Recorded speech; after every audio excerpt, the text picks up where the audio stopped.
예민한 분들이 조직 생활에 좀 잘 안 맞는 경향이 있어요. 내가 회사에 들어가서 사람들이 나에게 뭔가 부탁을 해와. 그럼 예민한 사람들은 그걸 거절하지 못하잖아. 왜냐면 내가 이 부탁을 거절하면 저 사람이 굉장히 불편해할 거야. 그러니까 에너지를 계속 쓰게 돼. 근데 내가 회사에 출근했는데 다른 사람들이 윽박 지르고 있고 누군가는 혼나고 있고 이러한 상황 자체가 다 마치 내가 겪고 있는 상황처럼 느껴지게 되는 것이거든요. 복 같은 환경이라고 볼 수 있어요. 일상생활을 하면서 너무 바쁘다 보니까 에너지는 계속 소모되는데 아무것도 하지 않고 침대에 누워서 지낸다거나 에너지의 불균형 상태에 시달리게 되면서 번아웃이 찾아오게 되고 정신건강이 순차적으로 무너지게 되는 것이거든요. 이 에너지를 다시 채워주기 위해서는 나의 활용한 통해서 에너지를 자체적으로 생산해줘야 된다.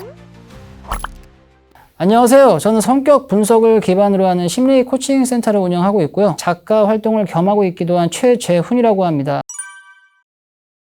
또 한 연구에서 내가 이렇게 예민한 사람이다 강하게 어필하는 사람들이 예민한 감각을 지닌 HSP가 맞을까? 실험 연구를 진행한 적이 있었거든요. 제가 몇 가지만 읽어드려 볼게요. 나는 종종 내 예민함으로 주변에 특혜를 요구한다. 사람들은 나를 특별한 방식으로 대한다. 내가 예민하다고 고백하면 사람들은 기꺼이 나를 돕는다. 나는 종종 내가 너무 예민해서 얼마나 힘든지 얘기한다. 직장에서 실수했을 때 나의 예민한 성격을 어필하며 질책을 회피한다. 성격 심리학에서 규정하는 예민함이라는 굉장히 거리가 먼 사람들이고요. 오히려 굉장히 자기중심성이 강한 사람들이라고 보시면 되거든요. 나의 이득을 위해서 내가 이렇게 예민한 사람이니까 나에게 좀 맞춰줄 수 있겠어? 예민함이라고 하는 건 뭐냐면 내가 예민한 감각을 지니고 있기 때문에 내 주변에 있는 타인의 감정들도 마치 내 감정처럼 느끼게 되는, 여기서 내가 이러한 식으로 이야기하면 다른 사람들이 굉장히 불편해하겠지? 그럼 그렇게 불편감을 느끼고 있는 다른 사람들의 감정이 다 나의 감정으로 합쳐지게 돼요. 다른 사람들이 불편해지게 되면 결국 내가 불편해지게 되는 것이잖아요. 최대한 다른 사람들을 불편하게 하지 않으려고 아동바동하면서 살게 되는 사람들이 HSP들이거든요. 그러니까 북미 기준으로 17% 6명 중에 1명꼴이라고 보시면 되는 거거든요. HSP들 중에서도 외향적인 HSP와 내향적인 HSP가 따로 있습니다. 이 비율이 7대3 정도 돼요. 그러니까 내향적인 HSP가 70% 정도고 외향적인 HSP가 30% 정도다. 그 안에서 약간 체급의 차이라는 게 존재할 수 있다는 거죠. 라이트급이 있을 수 있고 미들급이 있을 수 있고 헤비급이 있을 수 있고, 이 모든 HSP 분들을 다 포함한 전체 수가 6명 중에 1명꼴이라는 거죠. 타인 중심적, 상황 중심적, 관계 중심적으로 행동함으로써 다른 사람들의 정서적 안정성을 위해서 내가 기여할 수 있는 부분들을 기여하고 그들만의 행동적 패턴이라고 보시면 될 것 같습니다.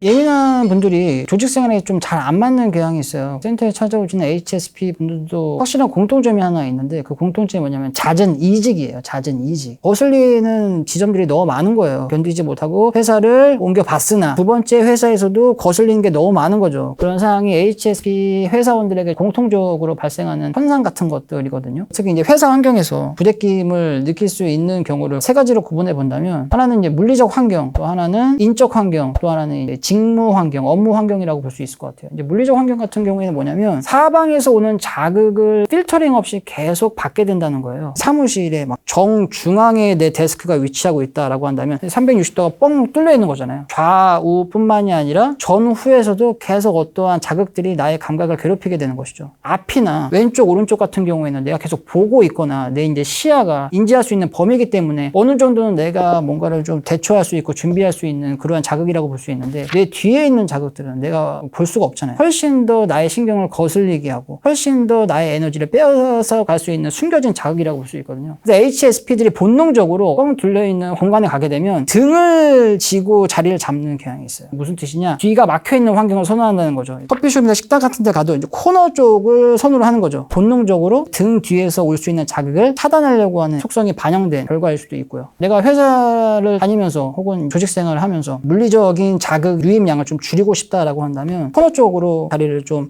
할 수 있으면 그렇게 하시라는 거예요. 앞쪽과 왼쪽, 오른쪽만 신경을 쓰면 되는 것이기 때문에 자극을 좀 통제할 수 있는 것이거든요. 조직 생활을 할 때도 다 인원보다는 소 인원끼리 하는 게 훨씬 더 자극의 유입이 줄어들 수 있기 때문에 스트레스의 강도도 훨씬 더 줄어듭니다. 그래서 제가 항상 HSP들에게 천혜의 직업 환경이라고 한다면 프리랜서라고 이야기를 하는 것이거든요. 또 인적 환경의 부분을 고려를 해보자면 예민한 사람들에게 이제 독같이 작용할 수 있는 사람들이 자기중심성이 강한 사람들이거든요. 우리 팀 내부적으로 그렇게 자기중심성이 강하고 부정적인 감정을 여과 없이 표출하는 사람이 있다. 어느 팀에나 한 명 이상은 반드시 존재해요. 근데 내가 회사에 출근했는데 항상 뭔가 다른 사람들이 윽박지르고 있고 누군가는 혼나고 있고 이러한 상황 자체가 다 마치 내가 겪고 있는 상황처럼 느껴지게 되는 것이거든요. 그러니까 예민한 사람들 같은 경우에는 하다못해 TV 화면을 통해서도 드라마나 영화의 주인공이 수치를 당하고 있는다거나 폭력을 당하고 있는 거를 견디지 못하고 채널을 돌려버리는 사람들이거든요. 불화의 현장에 내가 같이 있다는 것 자체만으로도 복 같은 환경이라고 볼 수 있어요. 그러한 환경은 예민한 사람들에게 굉장히 맞지 않는 환경이기 때문에 부서 이동이라든지 이직을 충분히 생각해 봐야 할 정도로 안 좋은 환경이라고 보시면 될 것 같습니다. 그리고 마지막으로 안 맞는 업무 환경이라고 한다면 내가 부탁을 많이 들어줘야 하거나 부탁을 많이 해야 되는 이런 두 가지 상황이 많이 강제되는 업무 환경이라고 볼 수 있거든요.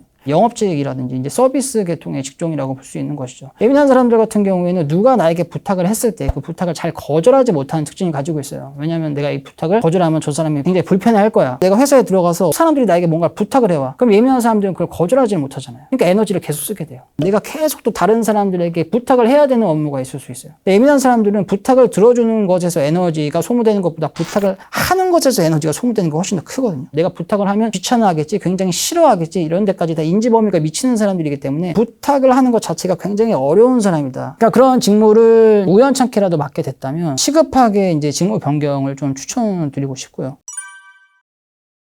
초감각과 초감정, 신미안이라고는 보통 이야기를 합니다. 초감각이라고 한다면 나에게 굉장히 고성능의 안테나가 달려있어서 우리 주변에 존재하는 거의 대부분의 자극들이 내 머릿속으로 유입되는 그런 현상이라고 보시면 될 것 같아요. 주변에 자극이 한 100개 정도 떠다닌다고 한다면 보통 사람들 경우에는 60개 정도 입력된다고 할까요? HSP들 같은 경우에는 100개 중에서 90개 이상이 유입된다고 보시면 돼요. 90개의 자극들 중에서는 긍정적인 자극도 있을 수 있고 부정적인 자극도 있을 수 있잖아요. 스트레스 자극도 남들보다 훨씬 더 많이 받아들이는 편이고 숨겨진 어떠한 즐거움 같은 것들도 잘 찾아내서 만끽할 수 있는 사람들인 것이거든요. 내가 초감각이 있는지 없는지 자체적으로 판단할 수 있냐면 인간에게는 5감각이 있지 않습니까? 시각, 청각, 촉각, 미각, 후각. HSP들은 이 5개의 감각 중에서 적어도 한 가지 이상이 유달리 발달되어 있는 경향이 있어요. 예를 들어 후각이라고 한다면 다른 사람들은 다 아무 냄새가 안 난다고 하는데 나만 그 냄새가 심히 거슬리는 거예요. 일상생활이 힘들 정도로. 내가 가지고 있는 감각 처리 민감도가 쨍하게 발현이 되어 있기 때문에 감각의 역치가 굉장히 낮은 거예요. 다른 사람들은 다 괜찮다고 하는 어떠한 그런 자극들도 나한테는 굉장히 불쾌하게 느껴질 수 있는 것이죠. 초감정 같은 경우에는 두 가지 특성이 있습니다. 초감정의 첫 번째 특성은 다른 사람들의 감정도 마치 내 감정처럼 느끼게 된다라고 하는 것과 내가 가지고 있는 고유의 감정도 굉장히 깊고 강렬하게 느끼는 경향이 있습니다. 그래서 예민하신 분들이 보통 힘들어하시는 경우가 초감각 때문에 여러 가지 뭔가 불쾌한 자극들이 계속 내 머릿속으로 유입이 되잖아요. 그것 때문에 힘들어하는데 그 힘들어하는 수준도 깊고 강렬하게 느끼는 거예요. 예민한 사람들이 우울감을 느낄 때도 훨씬 더 우울감의 정도가 심하게 올 수 있고요. 이렇게만 이야기를 해보면 안 좋은 특성처럼 느껴질 수 있잖아요. 하지만 이제 감정이라는 것도 이제 감정 스펙트럼이 있습니다. 불쾌한 지점의 끝, 여기가 유쾌한 지점의 끝이라고 한다면 보통 사람들은 감정 스펙트럼이 이 정도 수준에 제한이 되어 있어요. 불쾌한 것도 여기까지, 유쾌한 것도 여기까지. 근데 예민한 사람들은 이게 양쪽으로 확장이 되어 있습니다. 불쾌한 것들도 훨씬 더 깊고 강렬하게 느끼고 유쾌한 것들도 굉장히 깊고 강렬하게 느끼게 되는 것이거든요. 이 부분에서 이제 예민한 사람들이 느끼게 되는 이제 삶의 고통과 스트레스들이 탄생하게 되는 것이고 이 반대편 이 부분에서 예민한 사람들만이 느낄 수 있는 삶의 활력감이라든지 즐거움 이런 것들이 이제 태동하게 되는 것이거든요. 이러한 부분에서 태동할 수 있는 즐거움을 찾아서 잘 만끽할 수 있는 역량을 세 번째 특징인 신미안이라고 보시면 될 것 같아요. 이제 신미안이라고 하는 건 어떠한 대상이 가지고 있는 긍정적인 속성들을 기가 막히게 찾아내서 그걸 향유할 수 있는 역량이라고 보시면 되거든요.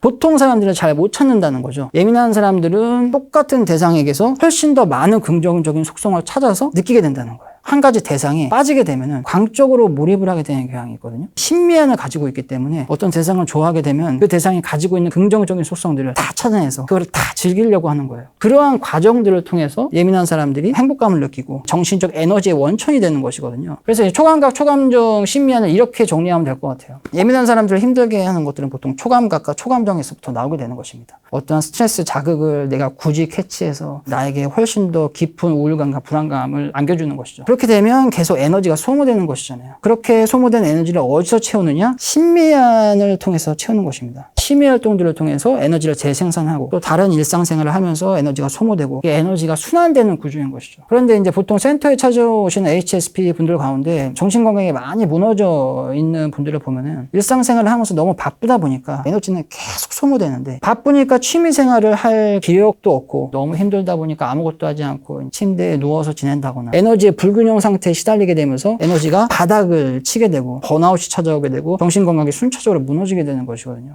HSP 분들은 항상 에너지가 남들보다 훨씬 더 많이 소모될 수 있다라는 점을 충분히 인지를 하셔야 되고요. 나의 신면을 활용한 취미생활을 통해서 최대한 많은 행복감을 느끼면서 에너지를 자체적으로 생산해줘야 된다.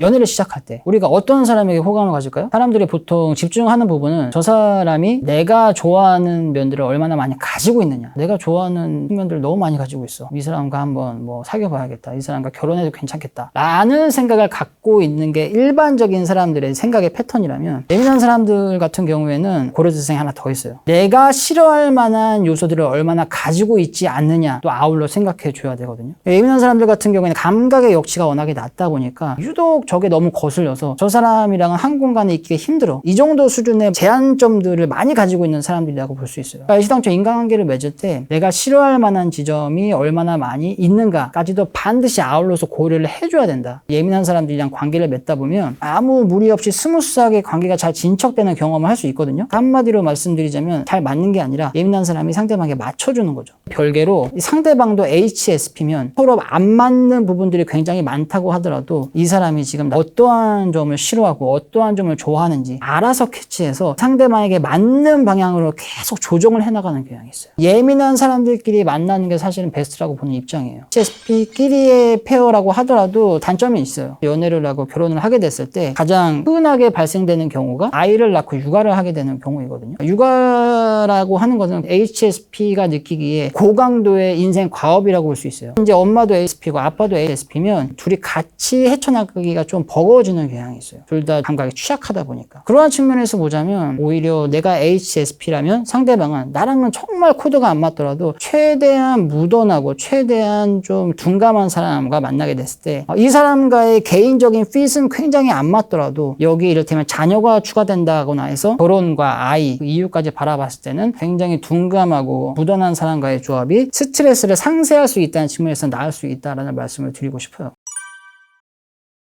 혹시 나는 자연이다라는 프로 보신 적 있으세요? 저분들은 굉장히 예민한 감각을 가진 HSP일 가능성이 높겠다라는 생각을 항상 해요. 특히 이제 도시 생활하는 예민한 사람들 같은 경우에 그러한 과도한 자극으로 인해서 굉장히 불행감과 불평감, 불안감을 심하게 느낄 수 있거든요. 억눌러 있던 삶을 살다가 도시 생활의 과도한 자극으로 해방되게 되면 얼마나 행복할까라는 생각을 한번 해보는 거죠. 내가 뭔가를 강하게 열망하면 열망할수록 상승할 수밖에 없는 것이 과도한 자극이에요. 인간관계도 그렇고 생활 환경의 모습들도 그렇고 과도한 자극을 해결하기 위해서는 환경을 바꾸는 것을 추천드릴 때가 굉장히 많아요. 자극이 최대한 통제된 환경일수록 좋아요. 과도한 자극에서 나 자신을 구원해 줄 수 있을 만큼 자극이 많이 통제되어 있는 생활 환경을 항상 지향하다 보면 정신건강을 잘 지켜나갈 수 있습니다. 근데 인간의 정신건강은요, 충분할 정도의 정신 에너지가 차 있는 수준이 지속되어야지만 정서적으로 잘 유지가 되는 경향이 있어요. HSP 같은 경우에는 항상 에너지를 많이 쓰다 보니까 이 통의 용량은 여기까지인데 남아있는 에너지가 이렇게밖에 없는 것이죠. 그래서 이 에너지를 다시 채워주기 위해서는 나의 신미안을 활용할 수 있는 나의 취미 활동들을 매일매일 2시간, 3시간씩 즐기면서 다시 에너지가 재생산될 수 있는 것이고, 결론적으로 말씀드리자면 하나는 자극을 통제해야 된다. 소진된 에너지를 재생산시킬 수 있어야 된다. 그러려면 내가 좋아하는 것들로 이루어진 취미 활동에 투자를 하셔야 된다는 겁니다.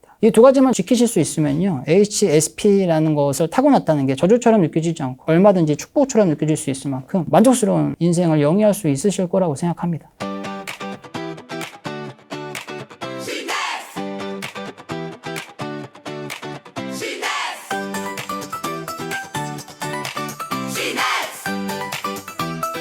당신을 깨우는 지식